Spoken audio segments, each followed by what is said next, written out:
I may not want to risk, because I was told to come here to deliver a keynote speech.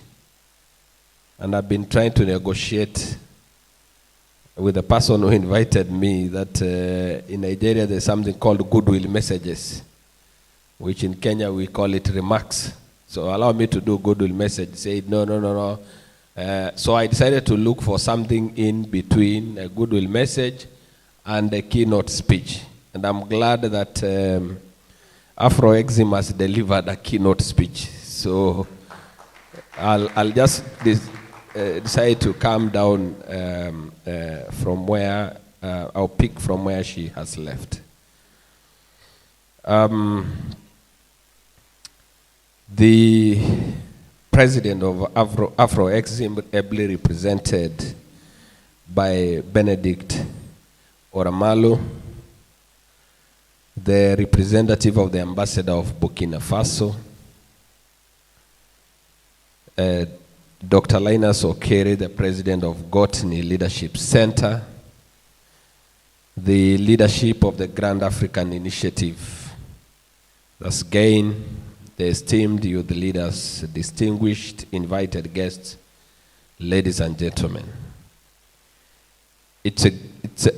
I'm honored to stand before you on this important gathering of the 5th edition of the GAIN Youth Summit 2024 that brings together the most vital resource of the African continent, the youth. And I'm glad to note that this gathering is both physical and virtual.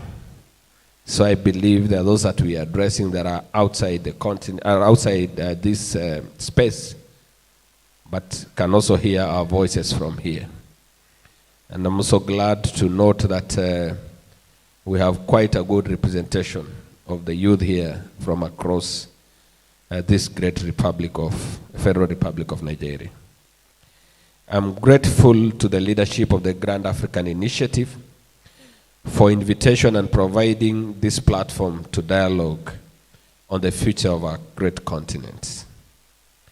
Africa is said to be home to approximately 1.4 billion people, which the previous speakers have said that this is likely to increase in the next few years by close to another 500 million people.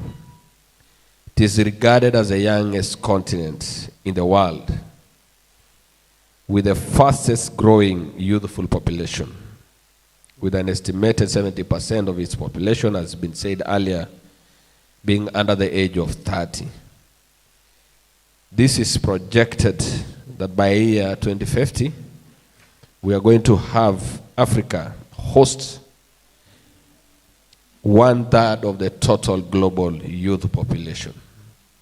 So this one shows the great potential of our continent. The unfortunate thing is that while we have all these demographic dividends, we equally have huge challenges that this composition poses to us as a continent.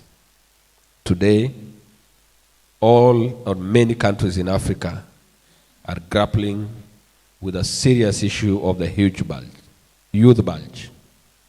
There are high rates of unemployment and lack of economic opportunities, which pose significant threats to peace and stability in many parts of this great continent. Most of the unemployed youth, or many unemployed youths, have become easy targets for recruit or conscription by terrorists and criminal groups. Some indulge in illicit trade and activities, including drug trafficking, substance abuse, among others. Over the last few decades, digital tools and innovations have played a crucial role in shaping the economies of Africa. They have created opportunities and help to address long-standing challenges that we face as a continent. We have examples that I can mention, and I have two because both, one operates in Kenya and globally, and another one operates here and operates in Kenya. I'm happy to mention the M-Pesa, which was an innovation of Kenya by Kenyans and therefore by Africans. And I'm happy also to mention the Flutterwave here in Nigeria, which also is based in Kenya. These have revolutionized financial inclusion and enabled many who hitherto had no access to financial services, and has created thousands of job opportunities for the youths in our countries and beyond. One thing that I want to mention there about M-Pesa, for example, is that if you go to Kenya, most of the people nowadays will tell you, go to an M-Pesa shop. Any place you go there, you will see M-Pesa, M-Pesa, M-Pesa. It's all about money transaction. You can do anything. Today, at the comfort of my place, wherever I am, as long as I have access to internet and whatever, I can do all kind of transaction. And when you look at most of those M-Pesa shops, the people who are running those M-Pesa shops, who are transacting, are the youth, the young people. They are the drivers of most of these technologies that we are talking about. Technology and innovation, however, though transformative for development, have also come along with numerous challenges. Today, digital platforms have become tools of propaganda, political incitement, and various forms of transnational crimes.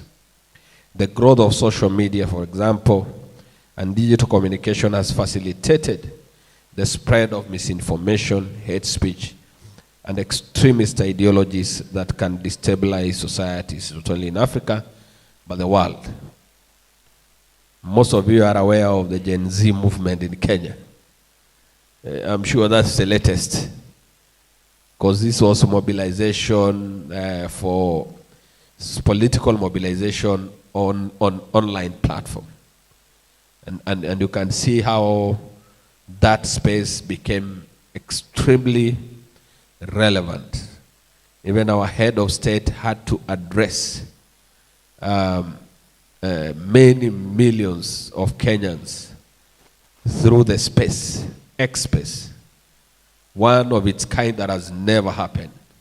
And we enjoy that kind of democratic space. Unfortunately also, while it's good platform to engage, I have just mentioned a few things that the digital transformation, if not properly managed, can cause damages to our countries, our continent, and our societies. The theme for this summit, Connecting Africa Through Youth Entrepreneurship and Digital Innovation, therefore provide us with the opportunity to examine the nexus between youth entrepreneurship and digital transformation for a prosperous Africa. Today, Africa, by and large, is recognized as a continent of the future.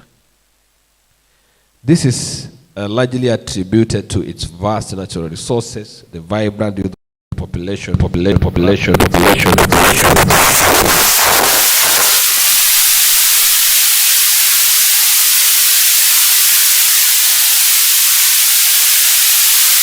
and innovation could propel it to become a global leader in various sectors. The continent's demographic profile, particularly its youth, offer a unique advantage that can drive the next wave of economic growth and development. To unlock the Africans' full potential for growth and prosperity, therefore, we need focused and concerted approach. And disputedly, the youth, most of whom are in this house and beyond, represent a tremendous resource that is currently underutilized. With over 70% of the population under the age of 30, as I mentioned earlier, the continent has an energetic and innovative workforce or labor. The major hindrance to harnessing this potential is what was mentioned as, among others, lack of necessary resources, necessary support, necessary skills and education to turn their brilliant ideas into viable business or impactful ventures. Deliberate policy action, therefore, must be undertaken not just by government but many other interlocutors to empower our young people to engage in entrepreneurship in order to create jobs, foster innovation, and diversify our African economies. And I'm happy because when I landed in Nigeria, I realized Nigeria first has the same demographic characteristics as Kenya. We have close to, I think 70% is 35 years and below. It is the same as here. The only difference is that here you are many, we are slightly few. We are just about 54 million. Here you are 220 and counting. We have the same geographic dynamics, okay? And so when now you look at what the youth are doing here and what they are driving, both in technology, in small and medium enterprises, then you can now appreciate that's the same context that we are operating. And this is across Africa. Kenya is the same. It's the youth that are drivers. It's the same here. It's the young people that are drivers. And so we have a lot to share. Entrepreneurship, therefore, is a critical component of Africa's economic future. By creating an environment where young people can thrive as entrepreneurs, Africa will be able to harness the full power of its youthful population. This can be achieved by providing access to finance, which has become a very, very big problem, and I'm happy Afro-Exim is doing amazing work. Afro-Exim was just hosting a very important event in Kisumu last week. Providing finance through mentorship, which I think again, and the president of Gotini are doing, this is all about mentorship.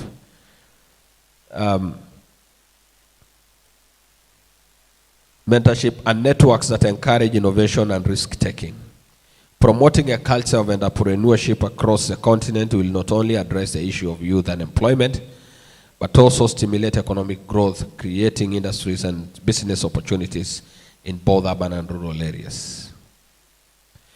Equally important is the need to invest in robust digital infrastructure across the continent. The digital revolution has transformed economies worldwide, and Africa must not be left behind. Digital infrastructure enables connectivity, which is crucial for the success of business, particularly startups, which are many in Kenya and many in Nigeria and many parts of Africa. Reliable internet, mobile technology, and digital payment systems can help young entrepreneurs access global markets, collaborate with international partners, and create scalable solutions to local problems. By deploying modern digital infrastructure, Africa will be able to unlock a new era of economic opportunity where technology is a catalyst for innovation. Kenya's Vision 2030 is the country's blueprint for achieving long-term development and transformation, transforming Kenya into a globally competitive and industrialized middle-income nation by the year 2030. This vision is implemented through medium-term plans, which outline five-year strategies to achieve the blueprint's long-term goals. Currently, the ongoing medium-term plan is anchored on the bottom-up economic transformation agenda, which prioritizes inclusive growth by empowering marginalized groups, including youth and small-scale entrepreneurs. The bottom-up economic transformation agenda of President William Ruto focuses on strengthening grassroots economic activities, enhancing access to opportunities, and leveraging technology to drive productivity and innovation across various sectors. The integration of BETTER, the bottom-up economic transformation agenda, into the medium-term plan underscores the my government's commitment to addressing socio-economic disparities by investing in sectors like agriculture, affordable housing, manufacturing, and healthcare. It also emphasizes on innovation, infrastructural development, and job creation as critical pathways to economic transformation. Through this alignment, the Vision 2030 framework is effectively localized to address Kenya's immediate needs while ensuring progress towards its overarching development goals. Friends, in conclusion, to realize Africa's potential, there is need to be a concerted effort to empower youth and build a stronger digital ecosystem. With the right tools and support, the youth can drive entrepreneurship and fuel economic growth, while digital infrastructure will enhance efficiency and connectivity across the continent. As we look towards the future, these investments will be key to transforming Africa into thriving, prosperous continent that many envision it to be, the Africa we want. Finally, allow me to wish you fruitful deliberations. I believe the outcome of this summit will go a long way to realizing the continental objectives of integration and prosperity for all. Asanteni sana. Thank you and God bless you. And before I step down, once I leave the podium,